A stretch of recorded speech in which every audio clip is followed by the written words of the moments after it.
Thank you all for coming today. It's been a long time coming. You know, today is the 9th anniversary of Ron's passing, and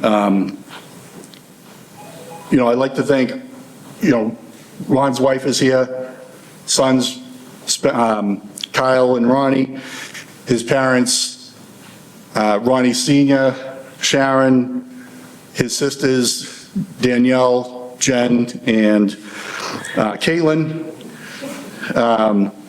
You know, I want to thank the Honor Guard for being here. Our Deputy Chief, Alicia Columbus, is here. And it's good to see a lot of these faces. I haven't seen a lot of you guys in a long time. This is a very special moment for me to be doing this for Ron, and for the town of Tewksbury to be doing this and honoring Ron. Today we have the Tewksbury Honor Guard, and we have a Capri Lafort. We want to start this off with the national anthem. So if we want to have the Tewksbury Honor Guard come out, and we'll start this off with the national anthem.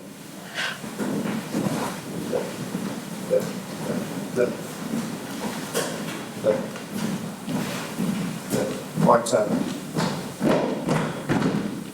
Right. Peace.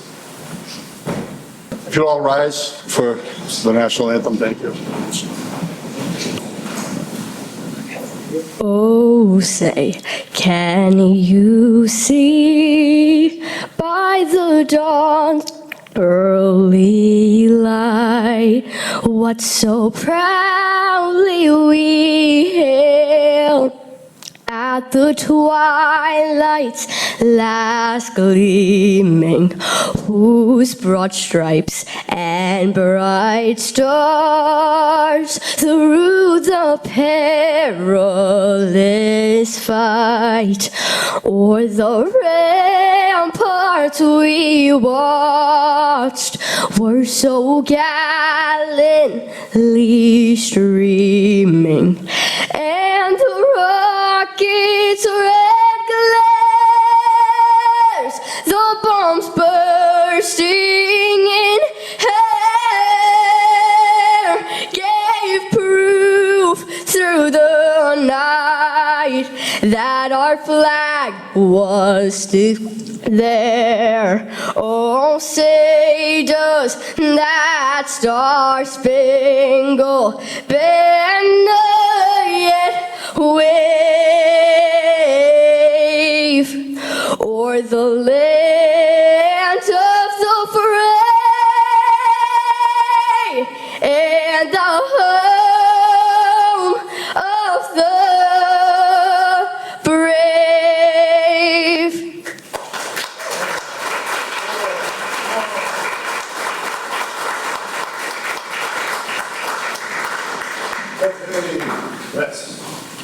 I don't know if anybody caught on, but I'm not good at doing this stuff. I'm not a big speaker in public and these type of events,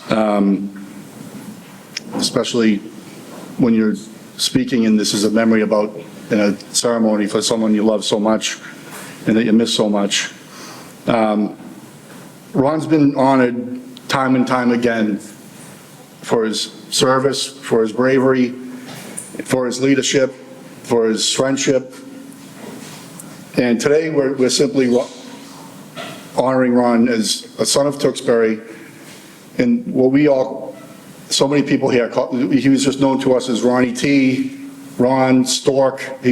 From his basketball days, he had a lot of different nicknames, but to me that means you're more and more loved by more and more people. You know, Ronnie's goofy laughter and personality, he filled our lives up with a lot of joy and a lot of fun. And you know, we got a lot of guys, some guys from the class of '91 that went to school with him, and you know, it's great to see some of us together again. You know, we're more proud of him than anybody I can remember that's in my class. I mean, we're just so proud of him, and we miss him. And you know, he just made everybody feel like he was your brother, he was, that he was your family member. And we all have a lot of moments about Ron. And the one moment that for me was a big part of my life that made me who I am was when, one of our nights down at Livingston Street Park, playing basketball, which we did all the time, sometimes till 2, 3, 4 in the morning. The lights were on all night back then. I asked him, I said, Ron, other than like your dad, following your dad's footsteps as being a Medford police officer, I go, why do you want to do it? Like, what's your motivation? What's your, and what he said was, he told me he wanted to help people. Obviously, like, that's what everybody cop says in their interview. Every cop says that in their interview. I want to help people.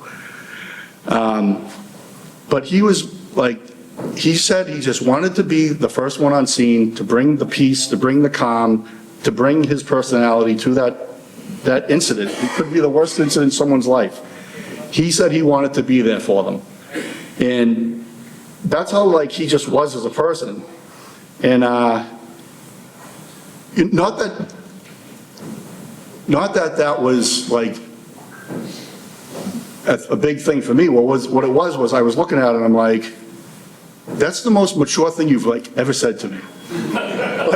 like he just came like we're just hanging out and I'm like, I mean, we were 17 back then. Like that was, but like when he said it, he just knew it, so, and I was just like, yeah, I get it. And that basically helped me solidify my decision to then, enter and pursue the job of law enforcement. And it was so close to Ron that I'm like, if he's gonna do it, I'm gonna do it.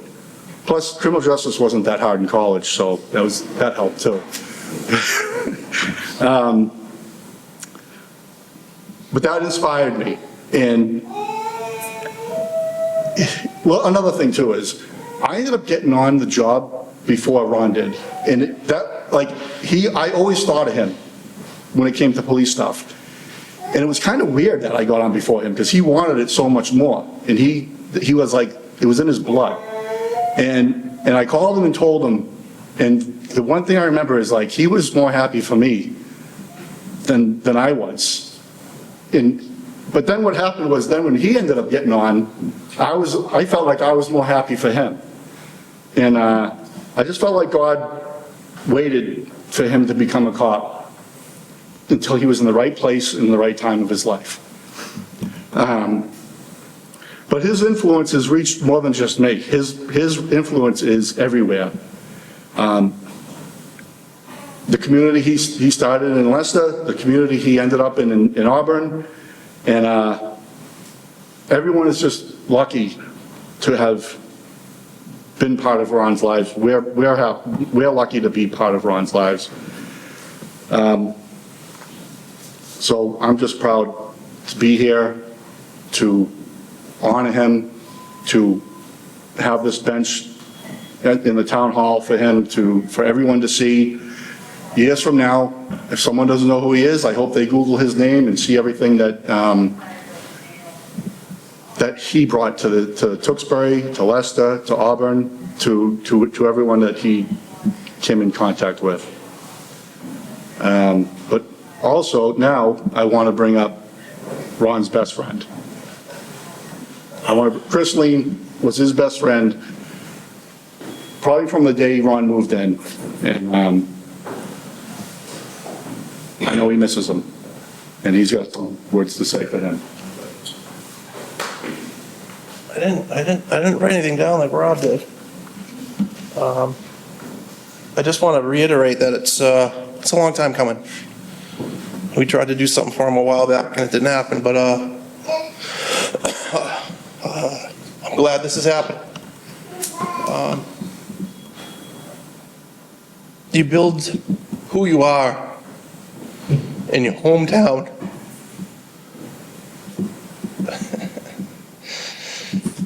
And it just showed who he became, who he grew up with, who we were friends with. We honestly never got in trouble besides sneaking to the state fields and stealing corn. Thought we were cool and all camo, coming back with tons of corn. We were good kids, everybody. We never got in trouble. It was just good, clean fun, right on the edge. And we drug my canoe all over this town. I had a little carry. We fished everywhere. Round Pond was our place. And it's a comforting feeling. He's got statues in a couple of the towns. It's just a nice, warm feeling. He has one in the hometown where he grew up. And it's really nice to see. And I'm crazy honored that Rob even asked me to say anything. That's it. Thank you.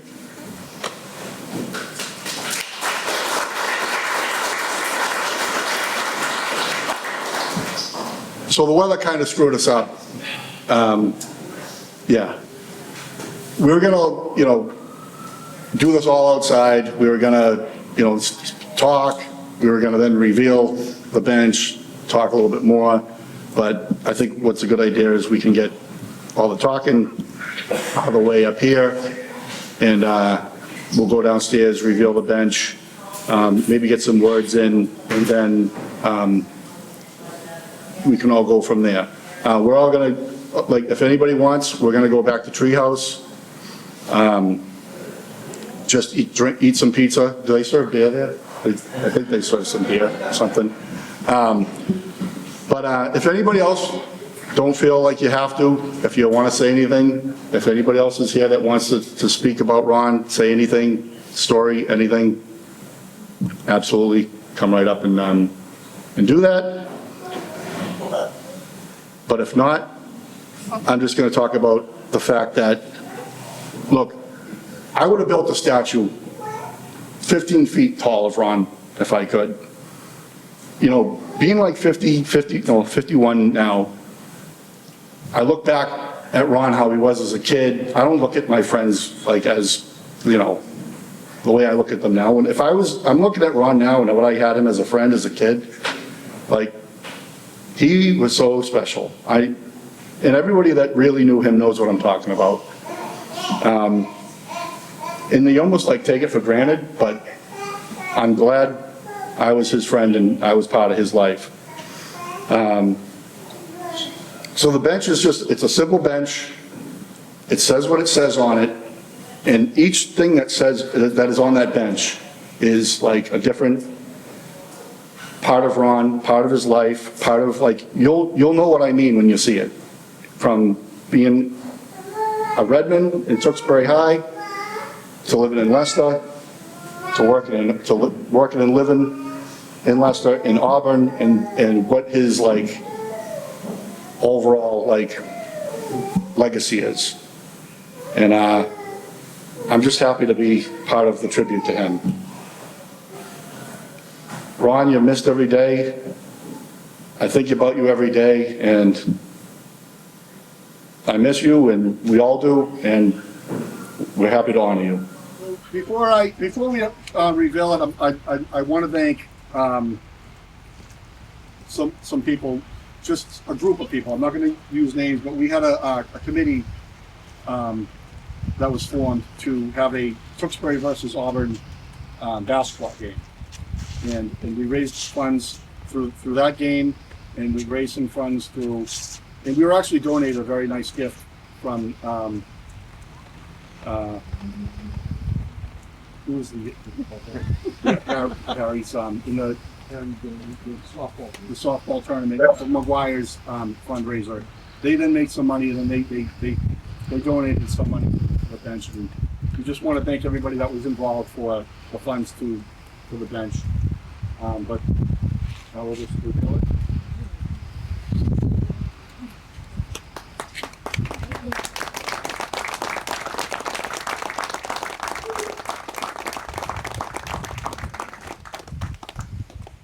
Like I said, it's got, in love and memory of Officer Ronald Tarentino, Auburn Police Department, member of TMH class of 91, and it says, "A life that touches others goes on forever." And that is a perfect saying for Ron and how he impacted all the communities he was part of. Thank you.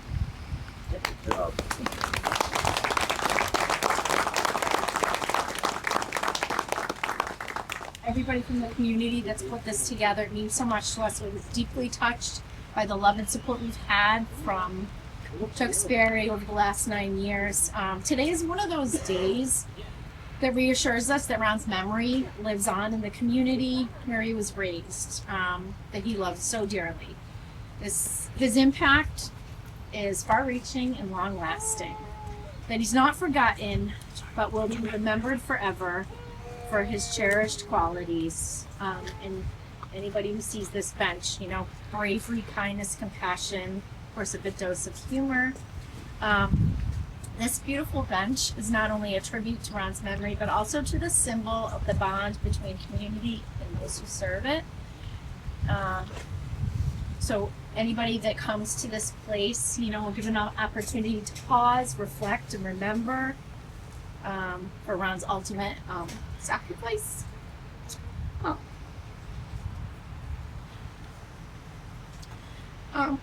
It's a place that people can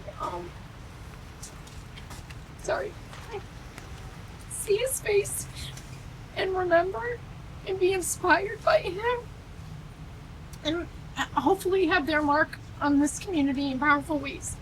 So thank you. It means so much to us. We really appreciate it from the bottom of our hearts.